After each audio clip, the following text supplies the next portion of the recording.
Bonjour, dans cette vidéo, je vous propose de vous présenter une sorte de petit tutoriel qui vous explique comment on peut récupérer donc les données d'un pointage du mouvement d'un objet, donc pointage réalisé via l'interface Mécachrono, et exploiter ces valeurs au format de liste rédigée dans un langage de programmation Python, et donc de pouvoir réintégrer ces valeurs dans une interface type Python, comme je vous propose ici avec notamment l'interface Jupyter.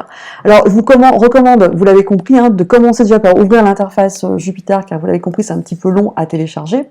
Et puis on suppose, donc ici je suppose que vous avez déjà réalisé votre pointage d'un mouvement, alors peu importe si la vidéo ne correspond pas au contexte que vous étudiez vous dans l'activité que je vous propose, mais le principe reste le même.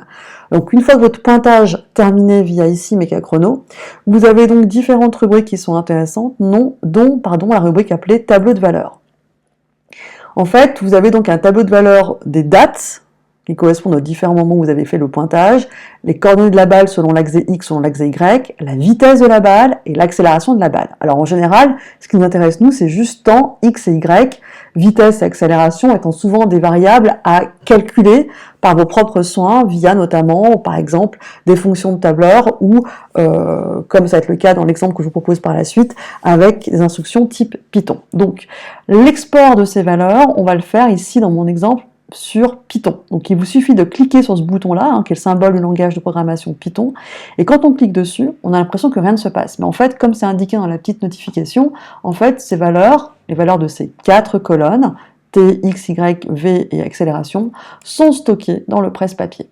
Alors quand vous allez aller dans l'interface de programmation Python que je vous propose, donc on va prendre bien sûr la version élève, et notamment, je vais dans le bloc qui m'intéresse ici, on vous demande donc de copier-coller les valeurs donc, du tableur généré par Mécachrono. Donc il vous suffit de vous mettre dans ce bloc, de faire tout simplement, donc on est d'accord, on a copié les valeurs ici en Python, et on les colle tout simplement. Alors, à noter que vous avez donc T, X, Y et vitesse et accélération. Si on vous demande que les positions et les dates, il vous suffit de sélectionner les deux lignes et de les supprimer.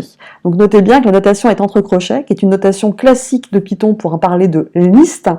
Chaque valeur de la liste est séparée par une virgule, et je vous rappelle que les nombres décimaux, la virgule correspond à un point. J'espère que je suis claire, d'accord? Donc 0,15, donc on va mettre un point, mais pour distinguer la date 0,15 secondes de la date 0,20 secondes, on va séparer ces valeurs par une virgule.